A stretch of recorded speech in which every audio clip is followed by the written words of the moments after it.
यह उस युग की बात है जब पृथ्वी पर न सूर्य था, न चंद्रमा, न ही दिन रात का कोई भेद। समय शून्य था, दिशाएं मौन थीं, और सृष्टि मात्र एक हरे काले धुंध में लिपटी थी। नमस्कार मित्रों, आपका एक बार फिर से स्वागत है हमारे प्राचीन ग्रंथ ज्ञान चैनल में। मित्रों, आज बात करेंगे कई हजार मिलियन साल पहले की कहानी। समझते हैं, चलिए शुरू करते हैं।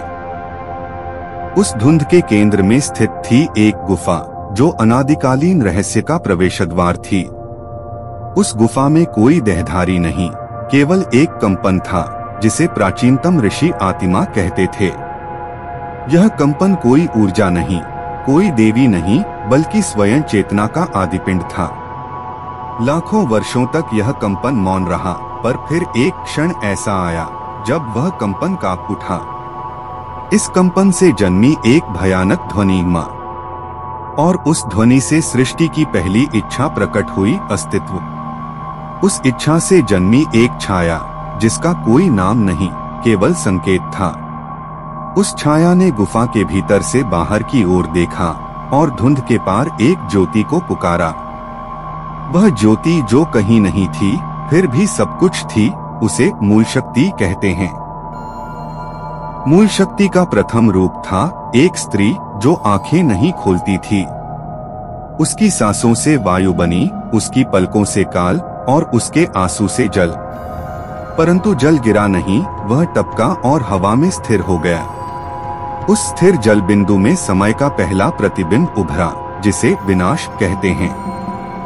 विनाश ने पहली बार उस स्त्री की आंखों को खोलने की हिम्मत की, और जब उसने वह आंखें खोली, सारा आकाश रक्तवर्ण हो गया। सातों लोकों के बीज उसी क्षण उत्पन्न हुए, पर कोई उनमें जीवन नहीं भर पाया। वह स्त्री कोई देवी नहीं थी, वह स्वयं सृष्टि से परे की सत्ता थी, अपरिमेय। उसके नाम का उच्चारण करना भी ब्रह्मांड के लिए आत्मघात जैसा था। परंतु एक आत्मा ने हिम्मत की और उसे नाम दिया अविज्ञात माया। वह नाम ही उसका शाप था, और उसी शाप से ब्रह्मांड का पहला युद्ध जन्मा।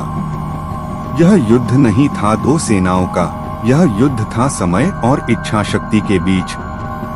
समय चाहता था उत्पत्ति, इच्छा शक्ति चाहती थी मौन। इस द्वंद्व से उत्पन्न हुई काली, जो न स्त्री थी, न पुरुष, न शक्ति, न ही रिक्तता। काली ने अपना पहला तांडव उस गुफा के बाहर किया, और उसके पश्चात से समय टुकड़ों में बिखर गया। हर टुकड़ा एक युग बना, सतयुग, त्रेता, द्वापर, कलियुग। परंतु ये युग उस समय के नहीं हैं, ये पुनर्जन्म हैं उसी क्षण के। वह क्षण आज भी दोहराया जा रहा है, हर श्वास, हर मृत्यु, हर जागरण में। अनगिनत आत्माओं ने उस गुफा को खोजा, पर वहां जाने के लिए देह त्यागनी पड़ती थी। एक ऋषि ऋणव्यास ने 7 जन्म तप किया, परंतु गुफा का द्वार नहीं खुला। जब उसने देह का मोह छोड़ा, तब जाकर गुफा ने उसे स्वीकारा।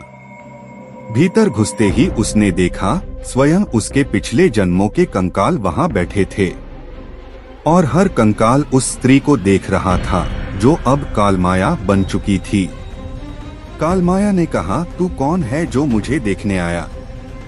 ऋणव्यास बोला, मैं नहीं आया, मेरे प्रश्न आए हैं। और तभी कालमाया मुस्कुराई, प्रश्न नहीं होते, केवल उत्तर होते हैं। उस दिन से ऋणव्यास की देह अदृश्य हो गई, और उसकी आत्मा काली के चरणों में बंध गई। कहते हैं हर 1000 वर्षों में कोई एक ऋषि उस गुफा तक पहुंचता है, और हर बार उसका शरीर जल जाता है, पर उसकी आत्मा अमर हो जाती है। गुफा के भीतर आज भी ध्वनि गूंजती है, माँ, माँ, माँ। वही ध्वनि जब किसी के स्वप्न में प्रवेश कर जाती है, तो वह जगत से परे देखना शुरू कर देता है। उस काल से एक तंत्र जन्मा, जिसे मूल विद्या कहा जाता है। यह तंत्र कोई मंत्र नहीं, यह स्मृति है उस क्षण की जब सब कुछ एक था। इस तंत्र की साधना आज भी संभव है, पर उसका मूल्य है आत्मर्पण। जिसने स्वयं को त्यागा, वही देवी को पा सका, और जो देवी को पा गया, वह फिर कभी मनुष्य नहीं रह सका। वह त्रिकालगामी बन गया, जो अतीत, वर्तमान और भविष्य को एक साथ जीता है। और इस कथा को वही सुना सकता है जो उस गुफा से लौटा हो।